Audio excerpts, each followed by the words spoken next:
Welcome to What the Conspiracy, our tri-weekly show where one of us tries to surprise the other with a conspiracy theory we don't think they've heard of. Sorry, tri-weekly? Is that 3 times a week or every 3 weeks? I've never really worked that out. It's like bi-weekly. Does the bi mean we're bisecting the week? Or is it just another word for fortnightly? At which point, why bother saying bi-weekly?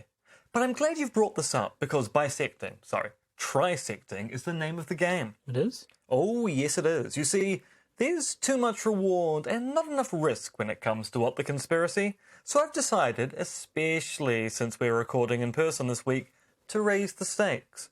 You know how we start every game with a when, where and what trio of questions? Yes. Well, for each one you get wrong, I'll start trisecting you with the What the Conspiracy cleaver.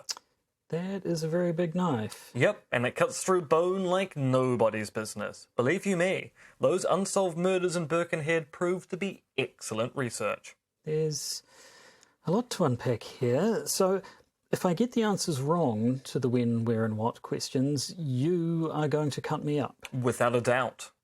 And what if I get them right? If I get them right, surely that means I get to trisect you. Well... I mean, otherwise, where's the fun in that, eh? Dr. Dentith, where's the fun in getting things right? And in breaking news, What the Conspiracy has been cancelled due to health and safety issues. Oh, no it hasn't. I read your book, you magnificent bastard.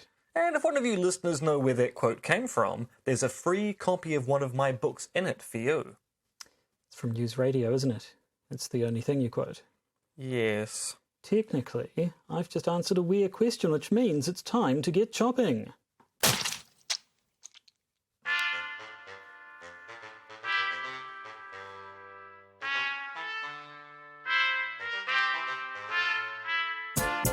The Podcaster's Guide to the Conspiracy, brought to you today by Josh Addison and Dr. M. Dentith. Hello and welcome to the Podcaster's Guide to the Conspiracy. I am Josh Addison, they are Dr. M. Dentith. We are both in Auckland, New Zealand, enjoying some of that sweet, sweet lack of social distancing. We were enjoying some of that just before the recording started, I have to tell you. Like you wouldn't believe. Are you feeling an expansion in your sort of general space, what with the travel bubble with Australia now? Not particularly at this stage. No, it doesn't really have much of an effect. No, not really. Although we do have a Trans-Tasman travel bubble now. So if you're a citizen of Aotearoa or Australia or a permanent resident, you can basically travel to and fro each country without having to go through managed isolation or quarantine. Which actually is good because my brother and his wife and their new baby were already planning to come back here, but now they don't have to spend 2 weeks in quarantine with an infant. So that'll be nice. It will be. It will be. But that's not relevant. Like spending 2 weeks with a baby. No. That's 2 weeks stuck in a hotel room just with a baby. spending 2 weeks with a baby is my personal nightmare. 2 weeks in a hotel room. That just sounds like hell. But that's not relevant to what we're doing today. What's slightly relevant is that you've been on the airwaves again, I understand. I have indeed. I did a 45-minute pre-record interview for Ye Na Pasaran, which is a show on 3CR, which is a community radio station in Australia, where the hosts talk about white supremacism, they're against it, and they interview people who do work adjacent to or about those topics, like myself. And we have a good old chinwag, as I believe they say in Australia, about throwing some conspiracy theory shrimps on the old white supremacist barbecue. I have no idea whether that actually works, but I'm going to stick by it. Yeah, it'll have to do. Now, it's actually playing as we're recording. Oh. So it's both a podcast and also a radio broadcast. So as we're recording this podcast, it's playing in Australia. Once I've actually got a link to the played show, aka the podcast episode, I'll make sure that people can listen in. And I think that's all we have in the way of housekeeping before we begin. Now, housekeeping? Oh God, it's not Tommy Boy. It is Tommy Boy. Tommy Boy. David Spade and Chris Farley. Yep. David Spade and Chris Farley. It's kind of a shame that Chris Farley died. Should have been David Spade, that's what I'm saying. David Spade should have died. Well, yes. Do we think Chris Farley would have fared any better in older age? Probably not, in the same way that, what's his name from the Blues Brothers, probably wouldn't have survived particularly well as a comedian. There are certain people who have what we might consider to be slightly outdated or outmoded views, and they remain comedians, or they die young, at which point we forgive them their sins. Like everyone seems to have forgotten about the terrible things that Bill Hicks used to say. He did say some terrible things. Yes, terrible, terrible human being, Bill Hicks. Well, I'm always happy to speak ill of the dead. And you'll get the chance in the bonus episode, but more on that later. But for now, I get to kick back and relax. I can throw away my notes. There's no relaxing on this one. No, I'm going to stretch out. I'm going to make myself comfortable because I don't have to do a damn thing except sit here and listen to you regale me with a conspiracy that I presumably haven't heard of. Well, I hope you haven't, because otherwise it could be like last time round, where maybe I knew about the time cube. Does anyone really know about the time cube, though? Well, the guy who wrote about the time cube. Yeah, but he's dead, so... Is he, though? I mean, is he really dead in cubal time space? Well, yes, maybe he's only dead on one of the faces of the cube, but on the other three he yet lives. It's a very Hellraiser-esque situation we're putting the writer of Time Cube into. I think it's what he would have wanted. Also, it does remind me of Cube 2, Hypercube, which is one of those sequels to a great film that I really, really struggled to understand at the best of times. Which I think was the point. Anyway, play that sting and let's get into it. It's time to play What the Conspiracy.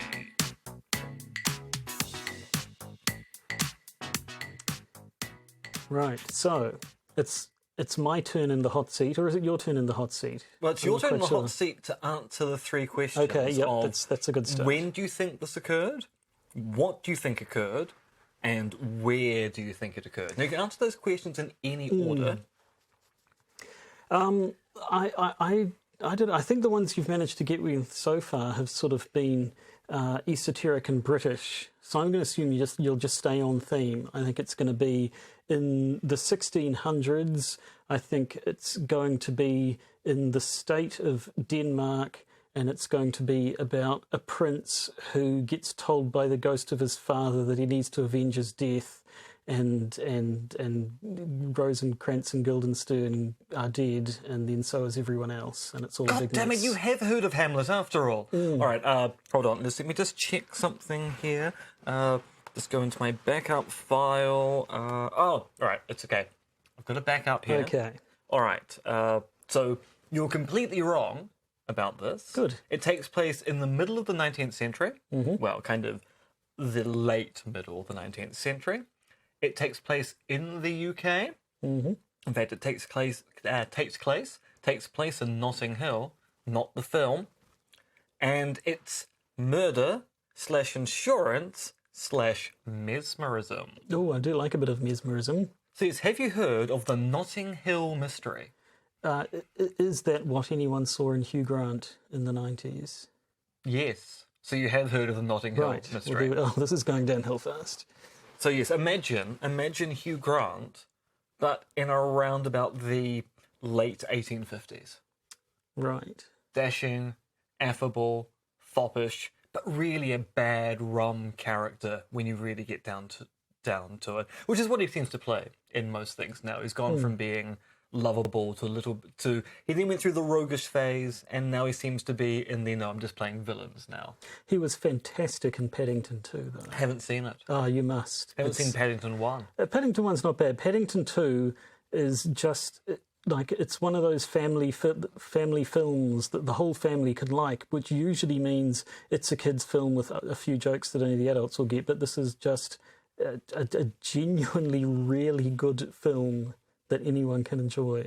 I cannot speak highly enough of it. I think we've got to the pop culture phase before we've even got through Just getting the it out of our episode. system. Normally we do that at the end, but we're prevaricating. So the Notting Hill mystery is an investigation into possible insurance fraud which was published in Once a Week magazine. Let me just get the date of when it was published.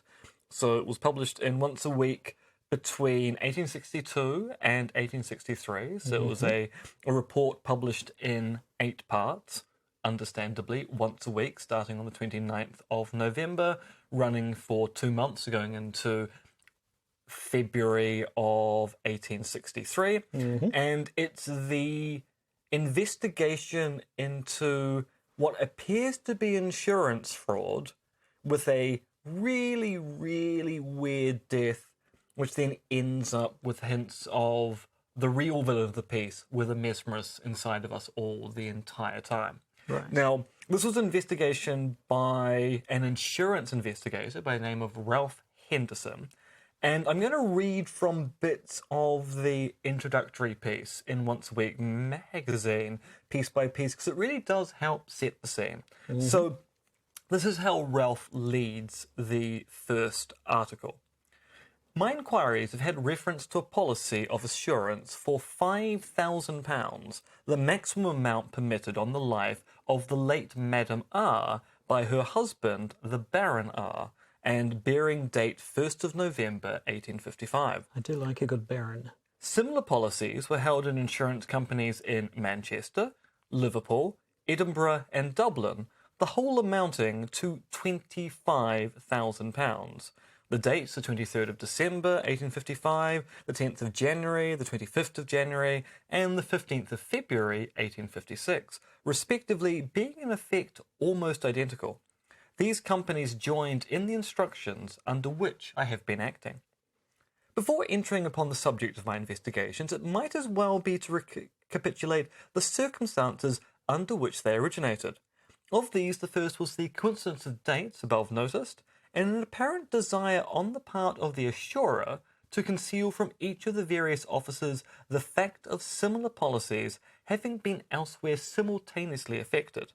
On examining further into the matter, we were struck with the peculiar conditions under which Madam's R marriage appeared to have taken place, and the relation in which she had formerly stood to the Baron.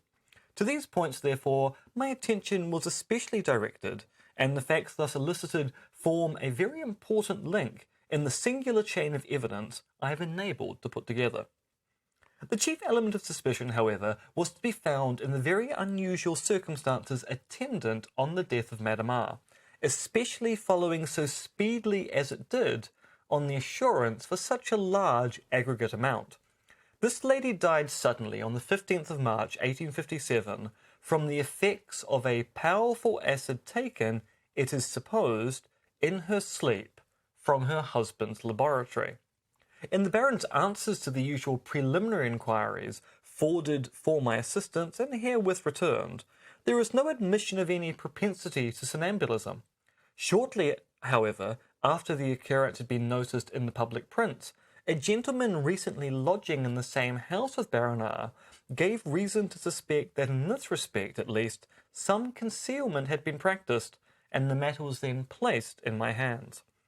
I at once put myself in communication with Mr. Aldridge, the writer of the letter in question. That gentleman's evidence certainly goes to show that, within at least a few months after the date of the latest policy, the Baron was not only himself aware of such a propensity in his wife, but desirous of concealing it from others.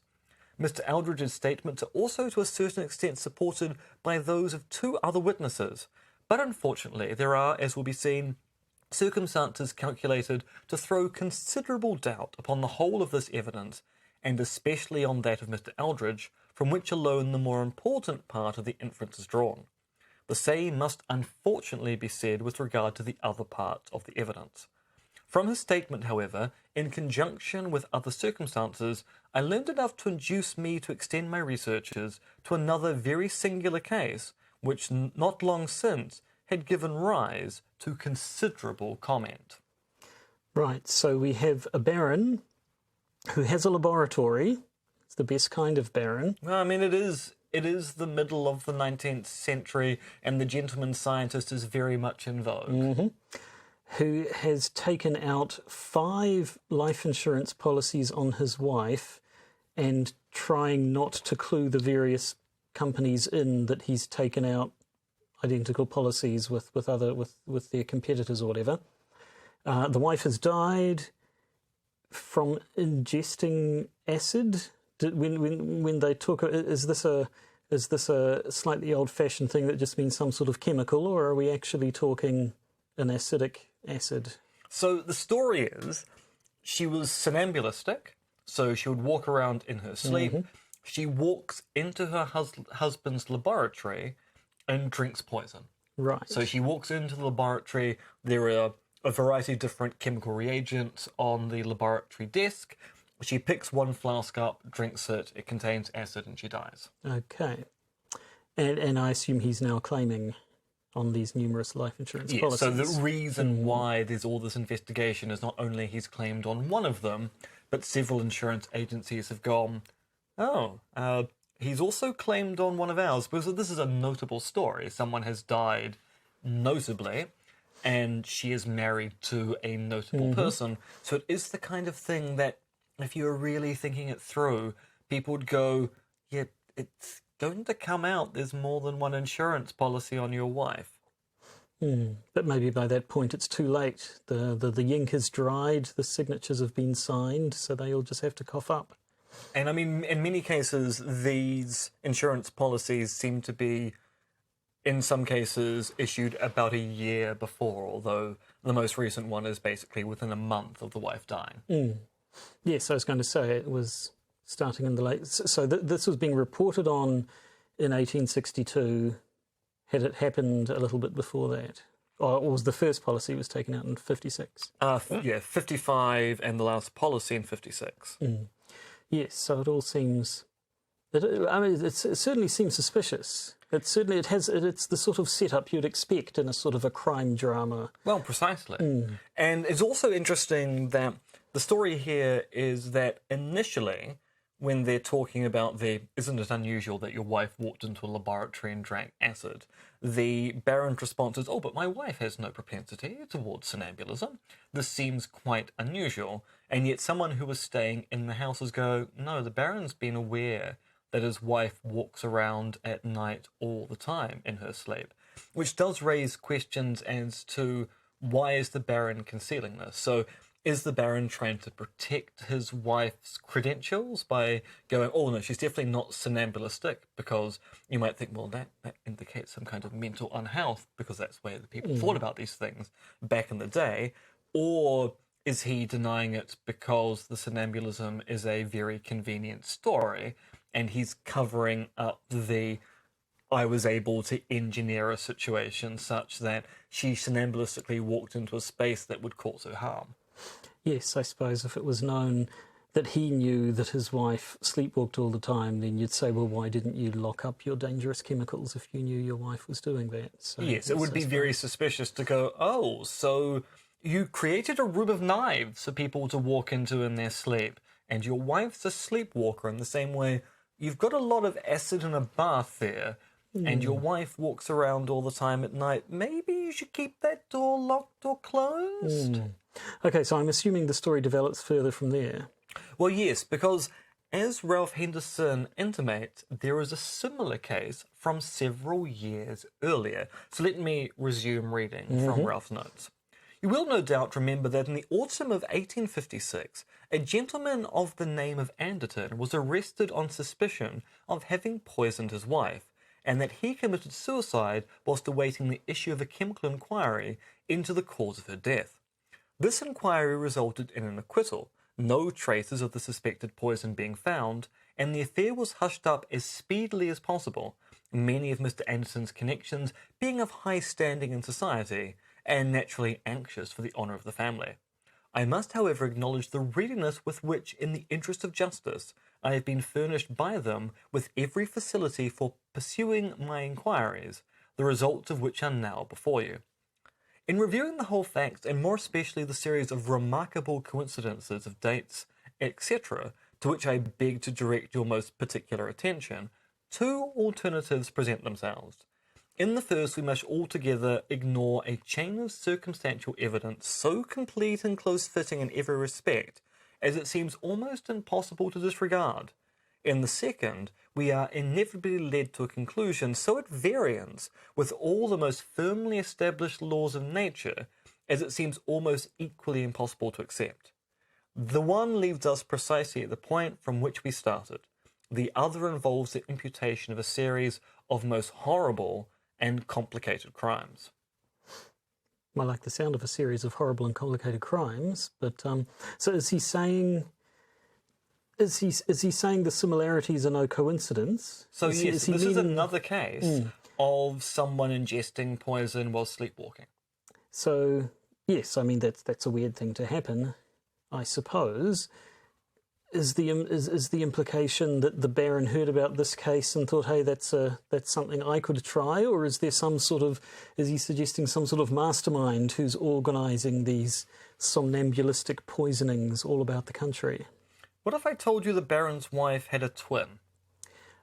Then yep, okay, that's fitting, I think, with the general tone of where the story's been going. And the twin was stolen at birth. Okay. Eventually marries a mesmerist, and then turns out to be the woman in the case who was poisoned by her husband. I see. Okay, the plot thickens. It's one of those ones about where with the twins who are separated from birth and who yet end up having a whole bunch of nearly identical things happen to them throughout their life.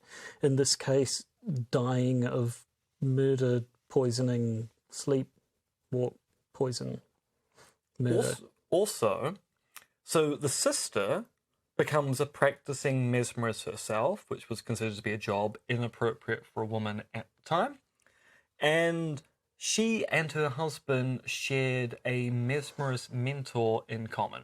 Do you know who that was? Was it the Baron? It was the Baron. Dang. So yes, so we have the situation where the Baron teaches someone mesmerism, and then that person, his wife, dies mysteriously in a way that the Baron's wife, who happens to be her sister, ends up dying as well. Did they know? Oh, if they were identical, I suppose they must have known that they were sisters. Well, I mean, so she was stolen at birth, but eventually, yes, they did meet. Right, okay, so that wasn't... Yep, okay. Does it turn out that the sisters had pulled a switcheroo like in that episode of Jonathan Creek, and actually the one who they thought got killed first wasn't? I mean, if only that were the case. Yeah. I mean, there is some discussion about sympathetic illness in this report. So the idea that when the twin sister to the Baron's wife, Madame R, falls ill, Madame R falls ill as well. But that seems like the kind of thing we can actually probably just clock down to coincidence rather than there being some kind of special spectral force that connected both women in life. Although, of course, they were connected in death by having almost identical deaths. Now, when we're talking mesmerism, mesmerism I know is named after a guy called Mr. Mesmer who first popularised it, but is it what we would call these days hypnotism, or is it a bit more spiritual? This gets at slight odds, because the history of mesmerism and the history of hypnotism are often taken to be one and the same. But hypnotism is meant to be a case where you put someone into a hypnotic state through a variety of different mechanisms, whether it's a swinging pendulum or listening very calmly to my voice, and you'll start to feel sleepy, and then you'll give me all the money in your wallet when I click my fingers like this. No, see, that's ASMR. I'm just becoming aroused at this point. Actually, that's a really good point. Well, mesmerism is actually meant to be using your force of will to be able to make people do things. So the mesmerist is kind of classified by that comic book staple of the glowing eyes, where you look into someone's eyes. You are under my power, right. Under my control. So the mesmerist is meant to be able to induce people into being able to do their bidding without putting them necessarily into a hypnotic state.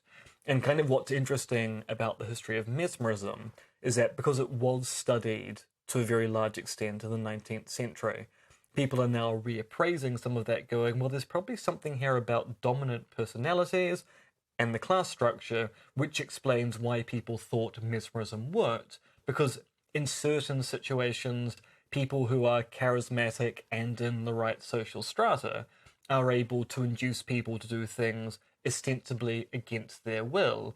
And because of the way society works, you would then explain that by going, oh, they induced me to do this particular thing. Well, so now when we think about it, you'd go, actually, there's a societal analysis here which explains why you might feel compelled to do someone's work just because they looked into their eyes and going, I am the master and you will obey me. Nice Doctor Who reference there.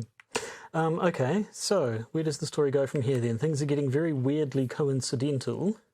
Well, yes, and so what's interesting is that the husband, Anderton, rather than going to court, ends up committing suicide. So rather than being in the dock, he takes his own life. At which point, Henderson continues with his narrative. I must trouble you with a few words to a point which seems to require explanation. I allude to the apparent prominence I've been compelled to afford to the workings of what is called mesmeric agencies.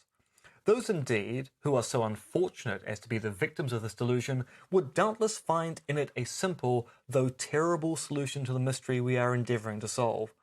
But while frankly admitting that it was a passage from the Zeust magazine, quoted in the course of the evidence, which first suggested to my mind the only conclusion I have as yet been able to imagine, I beg at the outset most distinctly to state that I would rather admit my own researches to have been baffled by an illusory coincidence than lay myself open to the imputation of giving the slightest credit to that impudent imposture.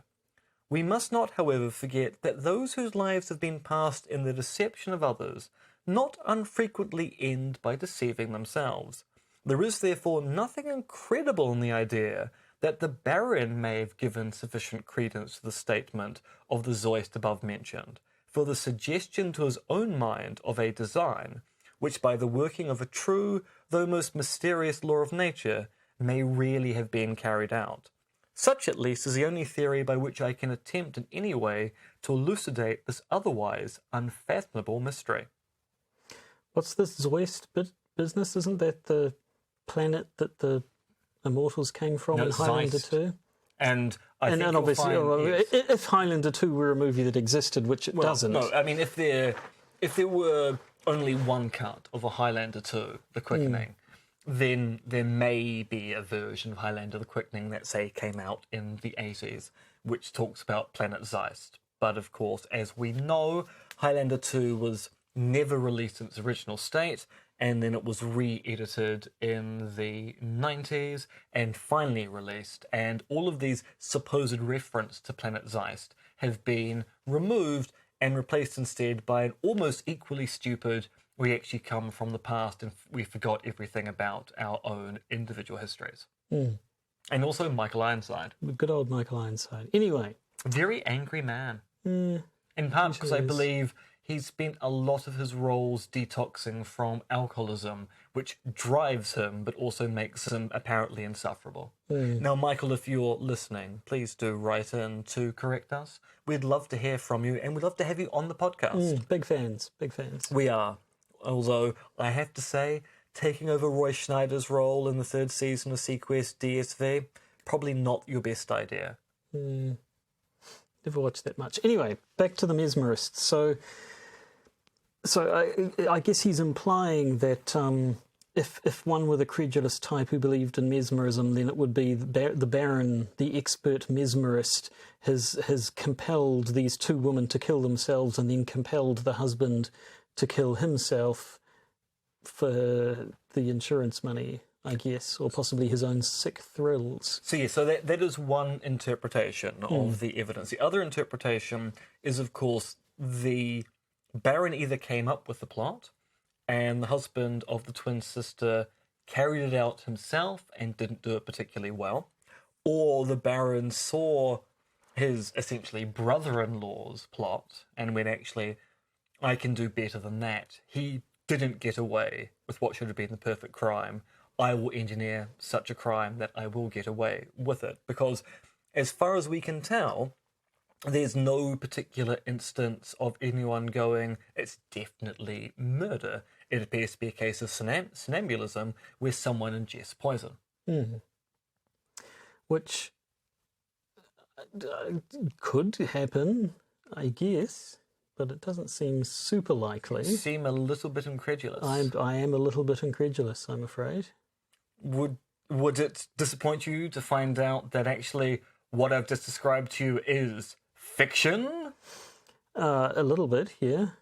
But then you might ask, why am I telling you a fictional story? Well, I mean, we have talked about conspiracy theories in fiction before, but I mean, it does seem like a bit of a cheat, so I'm assuming you have another ace up your sleeve. I do, because what we're talking about here with the Notting Hill mystery is not just the first modern detective novel ever written, but it's also arguably one of the most novel detective novels.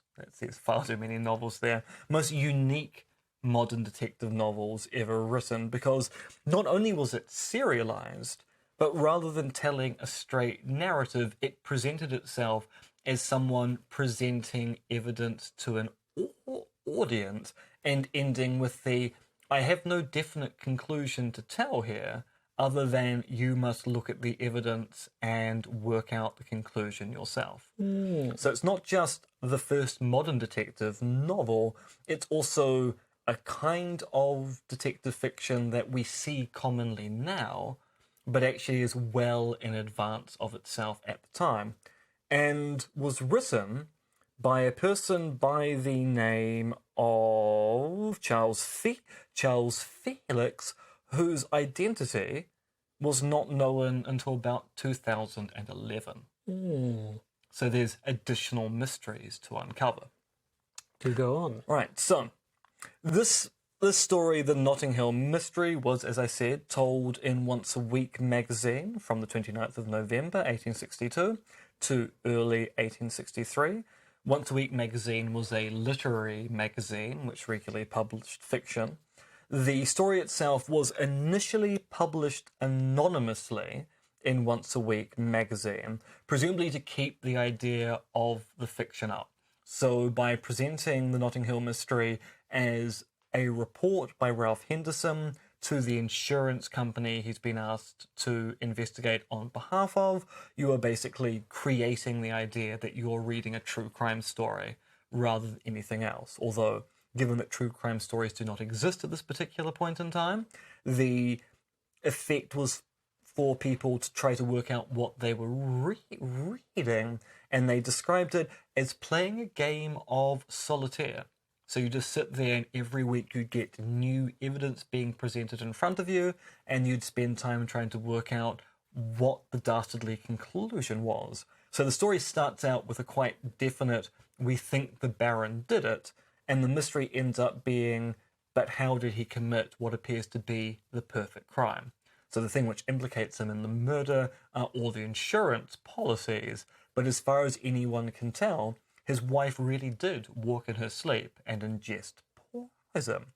As I say, this is taken to be the first modern detective novel in that it predates the work of Wilkie Collins, who was famous for writing The Moonstone, and that of Émile Gaborat, a French writer who wrote Le Fer le Rouge, and these were taken to be the first archetypal detective novels, and that they feature an amateur detective trying to solve a crime where they go through a process of elucidating things. People do like to point out that Edgar Allan Poe had previously written The Murders of the Rue Morgue, which do feature a detective, but it doesn't really read as detective fiction. It reads as an adventure narrative. There's no particular mystery to uncover or solve.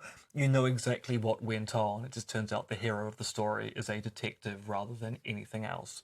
With Collins and Gaboreau, you have cases of people actually investigating a crime and coming to a conclusion.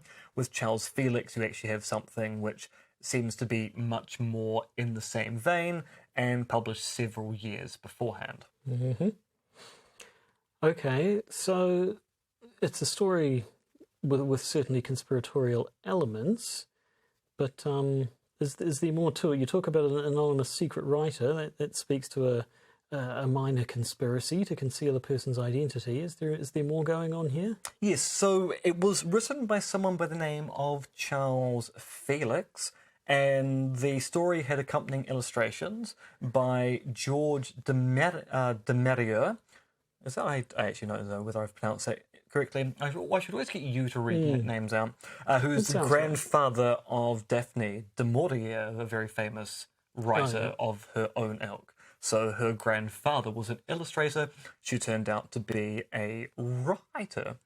When the story was republished 2 years later, because I said initially it was published anonymously, it was published under the name of Charles Felix.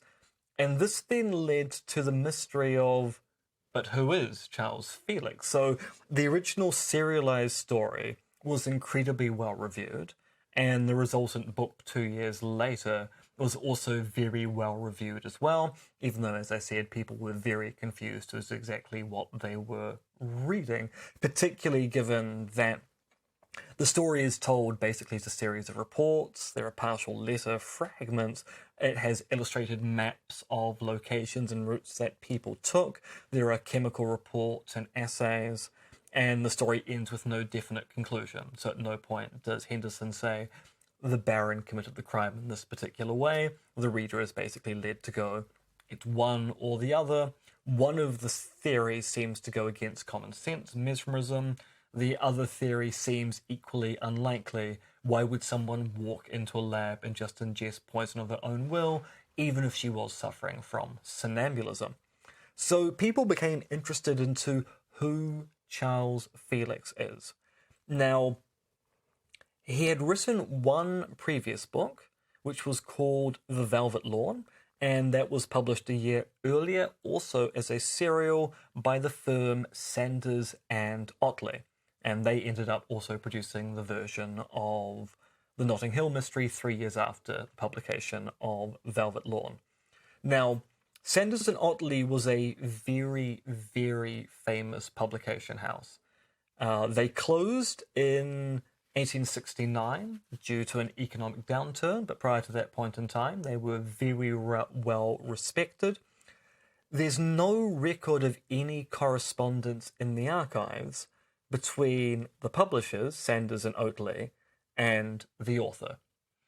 To the point where there's a list made in the Victorian era of fictitious author names, where they give you, this is the pseudonym, this is the person the pseudonym applies to, and the only person in that list is one Charles Felix. Okay. So, sorry, the only person in that list is the only person who they didn't know who the real person was. Only pseudonym that had never been identified belongs to Charles Felix. Right. Okay, so we have a mystery on top of a mystery. We do. And indeed, this mystery was not solved until 2011, where people suddenly became really quite interested in the Notting Hill mystery. It was kind of rediscovered. And so Paul Collins ended up doing a whole bunch of investigation into trying to work out who Charles Felix was. And so he's scanning through a whole bunch of archival resources, trying to work out whether anyone has ever mentioned this name. And then one day, he discovers from a literary gossip column in the Manchester Times on the 14th of May, 1864, the following line. And he notes that it's kind of unusual to think that they used to have literary gossip columns, but in the 1860s, anything goes. And the line goes, "It is understood that Velvet Lawn by Charles Felix, the new novel announced by Sanders, Otley and Company, is by Mr. Charles Warren Adams, now the sole representative of the firm." So it turns out there's no record of any correspondence between Charles Felix and the publishers, Sanders, Otley and Company, because why would you be corresponding with yourself? Right. Okay. Is that kosher to be publishing your own works if you're a big publishing company? So here's where things get ever so slightly complicated. So it turns out the reason why that Charles Warren Adams was in charge of Sanders, Oatley and Company was that Sanders and Oatley had died. And so he stepped in and rescued the firm from being dissolved after their death. And this occurs in kind of the mid 1860s. Now, the firm actually still ends up collapsing in 1869. So it turns out that without the benefit of Sanders and Oatley, who were taken to be very good editors, the publication house just isn't able to ever claw itself back into respectability. So there's a question here as to, yes, is this an untoward thing? Or is Charles Warren and Adams simply trying to kind of puff out or fluff out? I don't know why. I actually don't know what word I'm going for. Trying to pad out. I don't know why I couldn't think of pad.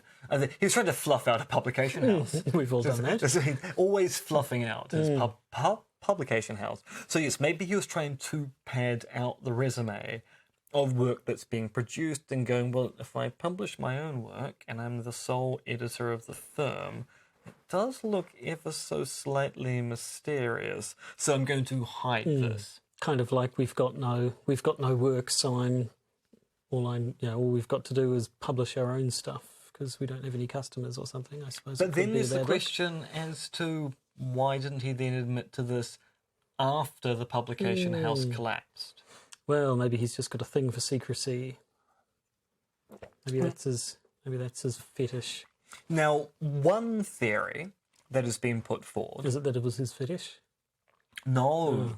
So, Charles Warren Adams was actually fairly famous in his own regard as a very prominent English lawyer and anti-vivisectionist. Yeah, well, good for him, I suppose. And because of his anti-vivisection views, he was in an acrimonious state with his wife's family at the time. Who were a bunch of vivisectionists?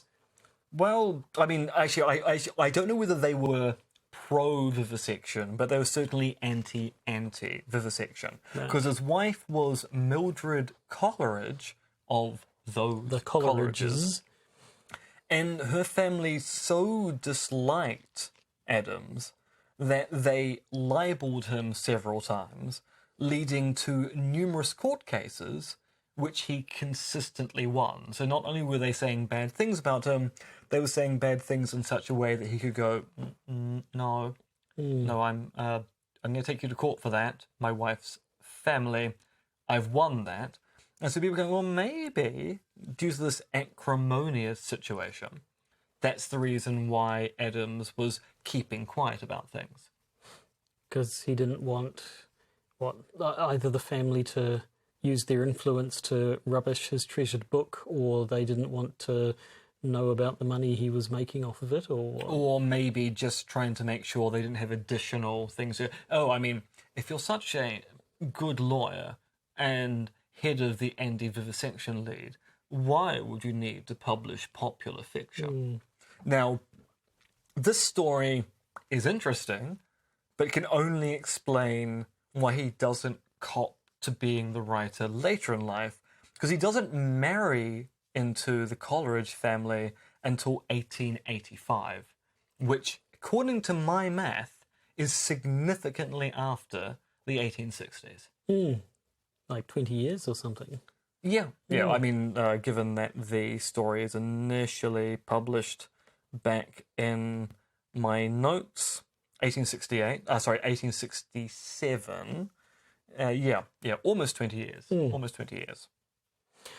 So, and presumably his wife's family didn't start disliking him until he became involved with his wife. I mean, there's no record of them libelling before he gets involved with Mildred. Okay, so then that doesn't really explain why he wouldn't have spilled the beans when the company went belly up. Yes, and look at this was a popular text. It was sort of kind of a bestseller of its age, and yet he remains remarkably mum about the situation throughout his life. So, I mean, he doesn't die until about 1901.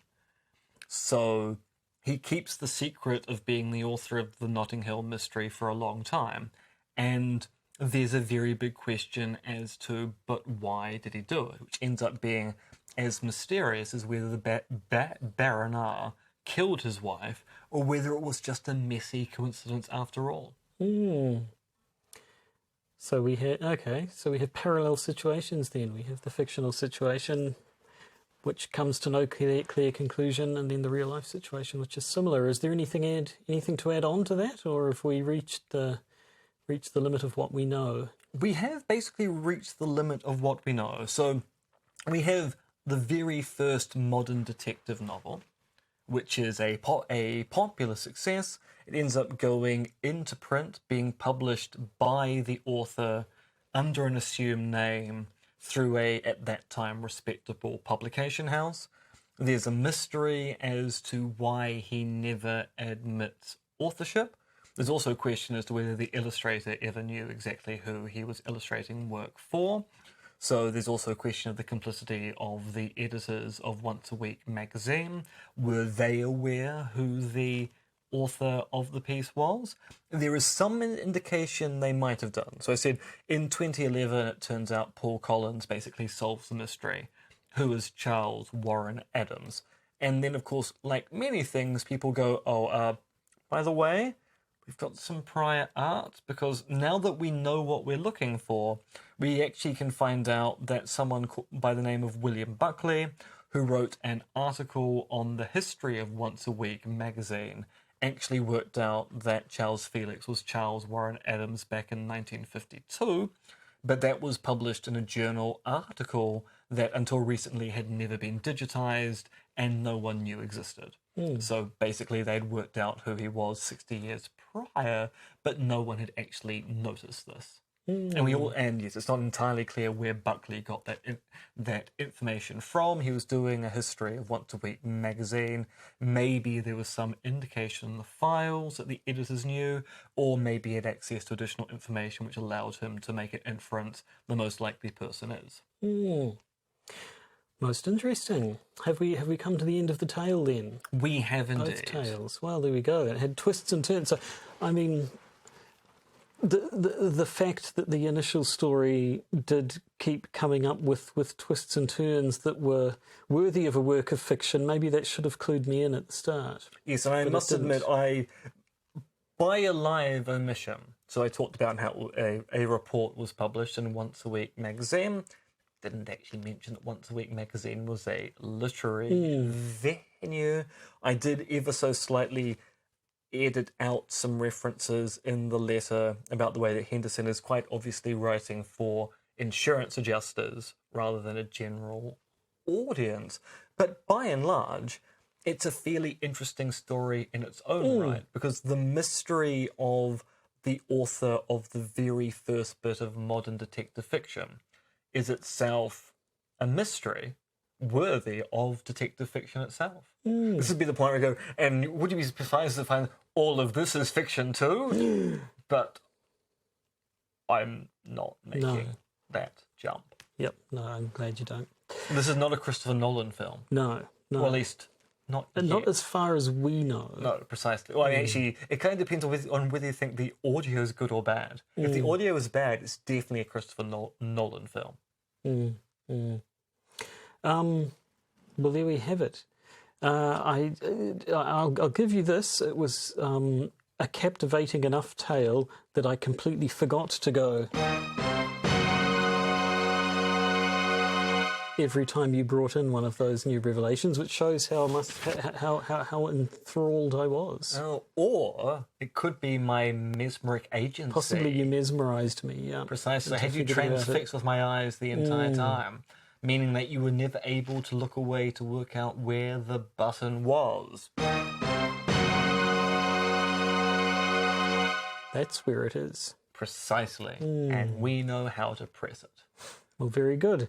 So there we go. The Notting Hill Mysteries. Was that the name of this fictional It is, story? yes. And actually, so what's interesting is after 2011, where Paul Collins writes this book, basically working out exactly what was going on with it, the British Crime Library reissues the book, and people start reading it again, and they go, actually, it's actually incredibly clever narrative with a little bit of racism. I left out the entire bit about gypsies. Right, yeah.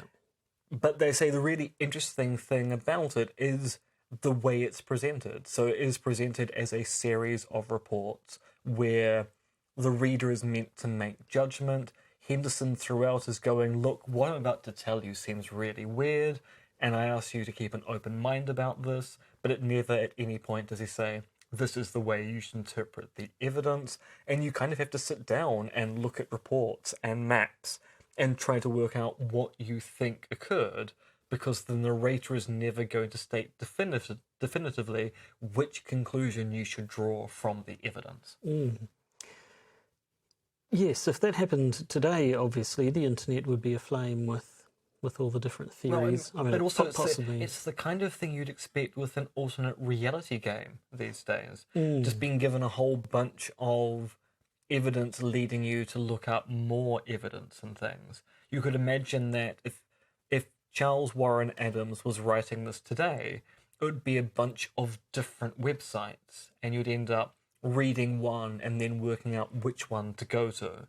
And then you'd release new bits and pieces, or those phone games, which are very popular at the moment, where the whole premise is you've been given someone else's phone, and you have to dig through the phone to find evidence of exactly what happened to that particular person. It's the same kind of thing. It's actually, for the first example of the genre, incredibly prescient. Do we know, was there a fan base at the time? Were there people writing about their particular theories of which way they thought the story went? Did the Baron do it or didn't he? So yes, I mean, I believe there was a letters page in Once a Week, so there were people enjoying the ruse. It's also, because the way it was written, you could also imagine that if you didn't know Once a Week magazine was a literary magazine, you might think you're reading an actual series of reports. So it does have that kind of weird War of the Worlds broadcast thing, which is often misunderstood by people, given lots of people claim that people took that seriously and did things where actually the evidence is not particularly good, that anyone took the War of the Worlds broadcast as being an actual broadcast. But at the same time, it was convincing enough that you could be lured into the illusion of thinking you were listening to a news broadcast. Well, there we go.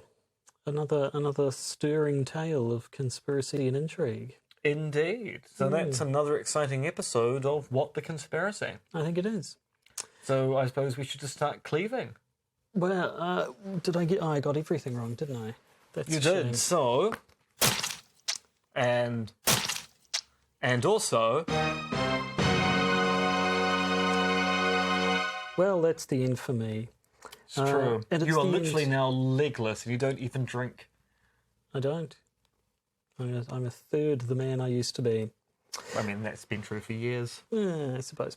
Anyway, that is the end of this episode, but it's not the end for those loveliest of people, our own Patreons. And they because we truly have- are the greatest, Oh, they are. the most radiant, the most luminous, to the point where it's actually quite blinding how luminous our patrons are. Effulgent, Frankly, say. if the sun goes out, we could launch our patrons into space and they would provide all the light a person needs. Unfortunately, that would mean the patrons would die because you might glow, but you can't breathe in space. I'm sorry, but that's a sacrifice you might have to make if the sun goes out. But you're our patrons. You're such wonderful people that you're likely to be willing to make that sacrifice. And there's an ant crawling on our recording deck. I'll leave the poor thing alone. It might get into the internals, and then God knows what might happen to Oh, the sound. like in Phase 4. Oh, I haven't watched that in That's ages. an old science fiction film, that one. I Yeah. saw it was like broadcast during the day one day many years ago, back when broadcast television It's a was giant all there ant was to film watch. for those people. No, it's a space, super intelligent space ants Oh film. no, you're right. It is. It's actually about hives, isn't it? It's not the. It's not it. It's It's about not yeah. them. No, it's Yeah. it's about ants become super intelligent because of radiation from space or something and sabotage scientists scaring anything. But that has nothing to do with the bonus episode. This week we're going to talk about the royals, because there was a royal funeral recently. That's all the excuse we need. We'll never be royals. Ooh. See, having grown up in Devonport, where Lord comes from, there are many issues I have with the lyrics in that first album. Yes, no, hers was not a deprived upbringing. Not at all. If that was, I mean, I know where her mother's house is. Yeah. It's a very, very fancy big house. Now, admittedly, growing up in the 90s, Devonport was not as expensive as it was in the 80s, but it was still incredibly expensive. Anyway, we're not here to critique the works of Ella Yelich O'Connor? Maybe. I can't remember her name. Doesn't matter. We're not talking about her. We're talking about the Royal Royals. And just a general rundown of royal-themed conspiracy theories. There's some good ones. We'll cover the classics, but there's a few in there that you might not have heard of. And if you'd like to hear them, then you'll jolly well want to become a patron, unless you already are indeed. So if you want to become a patron, go to patreon.com and look for the Podcaster's Guide to the Conspiracy, and then Robert's your father's brother. No, Bob's my uncle. And Fanny's my aunt. Yes. It's actually true. I did have an Aunt Fanny and an Uncle Bob. I had a Grandma Doris. But then she died, as grandparents do, as indeed the grandfather of Princes William and Harry just did, which is why we're going to be talking about that sort of stuff. Well, that almost worked. Sorry to hear about your dead grandparents. Well, that was some time ago, so that's all right. Yeah, but you've only just come out with that painful experience to me now. I mean, she made it to almost 91, so that's not bad. Should have used a better quality of gas. Possibly. So I think we better just draw a line under this and the Notting Hill mystery, which didn't even involve Julia Roberts or Rhys Ifans in his underpants. We need more Rhys Ifans in his underwear. Yes, draw a line under that. Stop this episode. Start recording a bonus episode about the Royals. And simply say to those of you listening to this, to whom we are eternally grateful also, just because you're our audience and we kind of need one of those, I'll just say goodbye. And I'll say toodly woo-doo, ba-doo-doo, woo. I got away from you a bit, I think. The Podcaster's Guide to the Conspiracy is Josh Edison and me, Dr. M.R.X. Dentith. You can contact us at podcastconspiracy@gmail.com, and please do consider supporting the podcast via our Patreon. And remember, they're coming to get you, Barbara.